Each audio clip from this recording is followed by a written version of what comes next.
Ça veut dire que ont plus de chances de se présenter des gens qui n'ont pas d'enfants, ou qui ont des enfants mais qui ne s'en occupent pas, des retraités, des gens qui ont assez d'argent pour payer d'autres gens pour s'occuper de leurs enfants.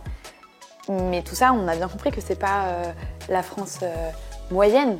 Je sais pas vraiment ce mot, mais enfin, en tout cas, c'est seulement un mini bout d'expérience de ce que c'est être français aujourd'hui.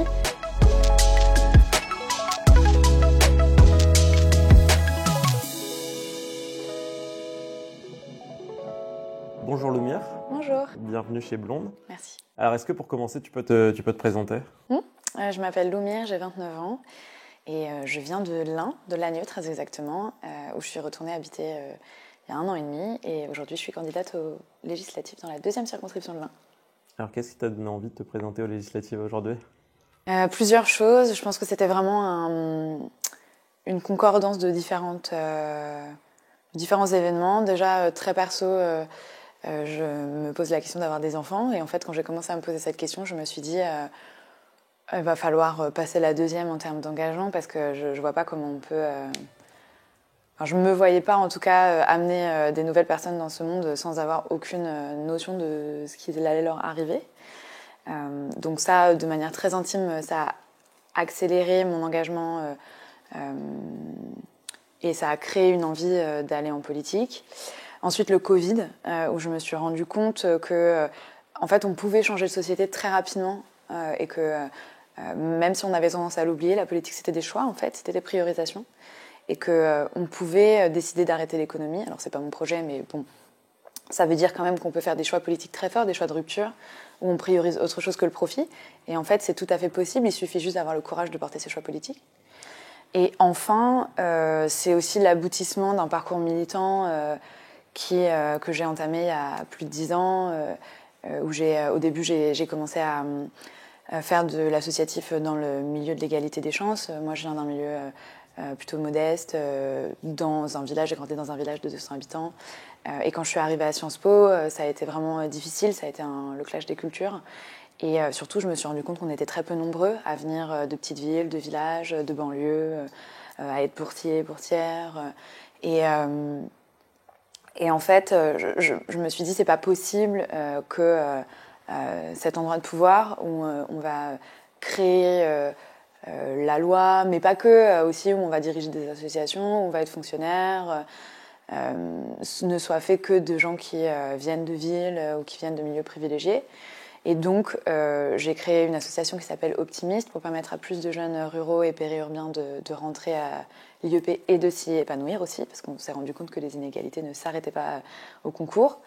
Après, j'ai fait pas mal de choses différentes en termes d'engagement. J'ai fait du syndicalisme pour l'augmentation du SMIC quand j'étais aux États-Unis. J'ai fait pas mal d'alphabétisation de personnes sans papier. Puis après, je suis devenue très active dans le mouvement climat. Et en fait, le militantisme, le principe, c'est qu'on essaye, on fait du bruit pour faire bouger les lignes politiques, mais en face, il faut que les gens nous écoutent. Donc c'est un rapport de force qui peut être très sain, moi je pense vraiment, dans le sens où on peut se respecter les uns les autres et savoir qu'on n'a pas forcément les mêmes allégeances, les mêmes circonstances, les mêmes ressources à notre disposition, mais en fait c'est le game. Et donc nous on pousse et eux ils bougent. Mais là, en fait, entre les Gilets jaunes et le mouvement climat et le mouvement contre les violences policières, mais aussi le mouvement féministe et le mouvement des retraites, en fait ça bougeait plus. Et donc je me suis dit on peut pas les faire bouger, donc il faut les remplacer. Et si pas nous, qui ? Et vraiment, si pas maintenant, quand ? Parce que ça commence à urger un peu en termes d'urgence climatique et sociale, quoi. Ouais, avec un constat en plus qui est que les moins de 30 ans représentent à peu près un tiers de la population en France et qu'actuellement, on a seulement 3 députés qui ont moins de 30 ans et un seul sénateur. Est-ce que c'est aussi cette volonté-là d'une meilleure représentativité au sein du Parlement de la jeunesse qui te motive à te présenter ? Oui, je pense que c'est... En fait, c'est pas forcément une revanche générationnelle ou une envie de faire table rase du passé, c'est juste une envie de représentativité. Donc, c'est-à-dire qu'on existe, mais on n'est pas représenté du tout. Il ne s'agit pas de remplacer tout le monde pour mettre que des jeunes. Je crois vraiment à l'intergénérationnel. Je pense que Ça peut être très enrichissant d'avoir des gens qui ont vécu différents mouvements sociaux, différentes vagues politiques, qui peuvent nous apporter de la stabilité, qui peuvent nous expliquer comment ça s'est déjà passé, donc en fait, dans ces circonstances, on pourrait essayer ça, etc. Mais nous aussi, on a des choses à apporter en tant que jeunes. C'est pas parce qu'on n'est pas âgé, c'est pas parce qu'on n'a pas fait de la politique avant qu'on n'a rien à apporter à la politique. Et puis, quoi qu'il arrive, on existe. Et donc, de facto, si on vit dans une démocratie représentative, on doit pouvoir être représenté. Et c'est vrai pour les jeunes, mais c'est aussi vrai pour les pauvres, c'est aussi vrai pour les femmes, c'est aussi vrai pour les personnes qui ne sont pas blanches, c'est aussi vrai pour les personnes en situation de handicap. C'est censé être le Parlement du peuple, et le peuple, il n'est pas ce qu'on voit à l'Assemblée. Dans ton programme, il y a plusieurs grands volets, et il y a un volet qui est plutôt porté sur le local, un volet plus national, et notamment très porté sur la réforme des institutions, avec cet objectif en ligne de mire qui est vraiment de justement ne pas faire du mandat électif et du mandat de député ou autre d'ailleurs une profession, et donc notamment exiger un casier judiciaire vierge, mais aussi limiter tous les élus à 2 mandats consécutifs maximum, et aussi pour plus de diversité dans les profils, instaurer une forme de proportionnel. En quoi c'est un moteur pour toi, justement, la nécessité à la fois de renouveler, on l'a dit, les figures de la politique, mais aussi et surtout d'essayer peut-être de déprofessionnaliser, ou en tout cas de ne pas sanctuariser la politique comme étant un secteur où on s'échange les postes au gré des carrières?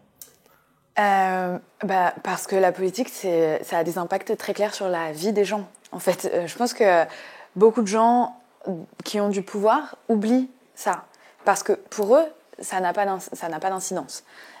Mais en fait, les pauvres, les gens qui sont en situation de handicap, les gens qui sont en situation de précarité, les femmes, les personnes âgées, les ouvriers, en fait, eux, la politique, c'est réel. C'est combien j'ai de sous à la fin du mois, est-ce que mon gamin va pouvoir être gardé ou pas par une crèche ou une nounou, combien de temps mon grand va pouvoir aller à l'école, mon SMIC, combien je suis payée, et en gros, est-ce que je vais pouvoir partir en vacances, bouffer à la fin du mois, passer mon contrôle technique. Enfin, c'est ça la politique. Et en fait, tant mieux pour certaines personnes que ça n'ait pas d'incidence, parce qu'en fait, c'est pas glorieux d'avoir sa vie suspendue à des décisions d'autres gens, mais c'est extrêmement problématique si ces vies sont suspendues à des décisions de gens qui ne se rendent pas compte. Alors, je veux pas faire un procès à toutes les personnes qui font de la politique en disant que personne n'a aucune idée de la vie réelle. C'est pas vrai. Je pense qu'il y a plein de gens qui font très bien leur métier. Et qui essayent au mieux. Vraiment, je ne fais pas de l'antiparlementarisme de base, pas du tout. Mais par contre, je constate quand même que quand on a grandi à Paris, qu'on a fait Sciences Po, qu'on hérite d'un appart, même juste vivre à Paris, en fait, il y a énormément de réalités qu'on ne voit pas. Et en fait, ça n'est pas possible de décider pour toujours pour des gens qu'on ne connaît pas et dont on ne partage pas la réalité. Donc pour moi, il y a deux choses qui sont extrêmement importantes. C'est permettre à des gens normaux d'accéder à la politique. Et encore une fois, moi, je suis normale dans le sens où, j'habite pas à Paris, j'ai jamais fait de politique, mais enfin, j'ai quand même fait des études, je galère pas à remplir mon frigo. Donc en fait, moi-même, je suis une version différente, certes, mais je ne suis pas du tout représentative de toute la France. Et c'est pour ça que pour moi, il y a vraiment un enjeu de changer les incarnations. Autant je trouve que c'est vraiment important d'avoir des incarnations différentes, c'est vraiment important d'avoir des jeunes, c'est vraiment important d'avoir des personnes issues de l'immigration, c'est vraiment important d'avoir des personnes en situation de handicap, d'avoir des femmes, vraiment, parce que moi je sais que s'il n'y avait pas eu de femmes en politique, je ne serais pas là aujourd'hui, parce que... en fait, je ne me serais même pas imaginé le faire. Et il y a un moment, l'imaginaire, c'est quand même très important. Autant avoir un sauveur, un homme providentiel, ou une femme providentielle en l'occurrence, c'est pas possible déjà parce que personne n'est parfait, et la personne va faire des erreurs, et si on met tous nos espoirs sur elle, c'est pas possible. Et ensuite, parce que la France, elle est multiple, elle est plurielle, il y a 1000 manières d'être français, et c'est important que tout ça soit représenté. Et donc, vraiment, on ne peut pas laisser la politique devenir quelque chose d'à part. Enfin, par définition, ça doit être profondément dans la société parce que ça en est l'émanence, la représentation. Et en fait, aujourd'hui, pour moi, le fait que ce soit professionnel, je comprends d'un côté, il y a des raisons très concrètes qui font que la politique, c'est quelque chose de plus en plus technique, qu'avec notamment l'Union européenne, le fait qu'il y ait plein de normes, qu'on vive dans un monde mondialisé, globalisé, qui fait que les échanges sont hyper tendus et que du coup, ça crée beaucoup de technicité et qu'il faut des compétences pour comprendre ce qui se passe. Ça aussi, c'est quand même très grave. Donc, je comprends qu'on professionnalise ça, mais je pense qu'il y a d'autres manières de faire. En France, on a la chance d'avoir de très bons fonctionnaires qui sont formés à comprendre les normes et qui peuvent nous assister. Et c'est d'ailleurs la raison pour laquelle, normalement, dans un gouvernement, il y a des gens élus et des administrateurs, des fonctionnaires qui sont censés apporter cet éclairage technique. Donc, en fait, pour moi, il faut arrêter de mélanger les deux. Il y a des gens qui font de la technique et il y a des gens qui sont des représentants du peuple. Mais on ne passe pas de l'ENA à la présidence, à l'Assemblée nationale, et puis maintenant carrément chez Total ou Areva, en fait. Enfin, il y a un moment, il faut un peu respecter les gens. Je comprends l'envie perso quand on nous dit « Tiens, tu peux faire 4 fois plus ». Je comprends, mais en fait, il y a un moment, pour moi, il faut être exemplaire. Et c'est pas un taf comme un autre de faire de la politique. C'est pas vrai. En fait, c'est pas vrai. Et on passe pas du ministère de l'Intérieur à l'Assemblée nationale pour finir chez Total. C'est pas vrai. Enfin, en l'occurrence, si c'est vrai, mais moralement, moi, ça me pose un énorme problème parce que déjà, ça n'est pas la trajectoire de l'immense majorité des Français. Et ensuite, où est la légitimité ? Et c'est pour ça aussi que, même si j'espère être investie par un parti, des partis en l'occurrence à terme, ça me semble important de commencer sans, aussi parce qu'il faut rappeler la loyauté, la légitimité, elle est auprès des gens, ni des partis, ni des lobbies. Et alors, tu l'as dit, hein, tu jongles entre 2, 3, 4 vies en ce moment, donc tu t'en as ajouté une nouvelle en te présentant cette élection-là. Est-ce que tu as le sentiment qu'il y a aussi des choses qui pourraient être faites du point de vue légal, que ce soit un congé électif, pour pouvoir en fait permettre aussi à plus de personnes de se présenter, parce que la réalité c'est que la barrière elle est aussi, notamment quand on n'a pas de parti, et économique, parce qu'en fait on autofinance sa campagne, et autant dire qu'aller voir un banquier pour dire je veux faire une campagne législative, c'est compliqué. Et en fait en termes de temps, souvent c'est rajouter une surcouche à souvent des vies qui sont par ailleurs remplies par d'autres choses, quoi. Bien sûr, et honnêtement, moi je me présente maintenant aussi parce que j'ai pas d'enfant. Et parce que c'est le bon moment matériellement parlant. Et ça, c'est quand même grave. Parce que du coup, qu'est-ce que ça veut dire ? Ça veut dire qu'ont plus de chances de se présenter des gens qui n'ont pas d'enfants, ou qui ont des enfants mais qui ne s'en occupent pas, des retraités, des gens qui ont assez d'argent pour payer d'autres gens pour s'occuper de leurs enfants. Mais tout ça, on a bien compris que c'est pas la France moyenne. Je sais pas vraiment ce mot, mais enfin, en tout cas, c'est seulement un mini bout d'expérience de ce que c'est être français aujourd'hui. Et donc, on revient sur ce problème de la représentativité. En fait, moi, j'ai grandi avec une mère célibataire. Je vois ce que c'est d'élever seul un enfant, avec un salaire médian. En fait, quand on a une nounou, une femme de ménage, en tout cas de l'aide, ou un conjoint qui ne travaille pas et qui est capable de s'occuper H24 des gamins, ou des enfants grands dont on n'a plus besoin de s'occuper, en fait, il y a plein de réalités qu'on ne comprend pas.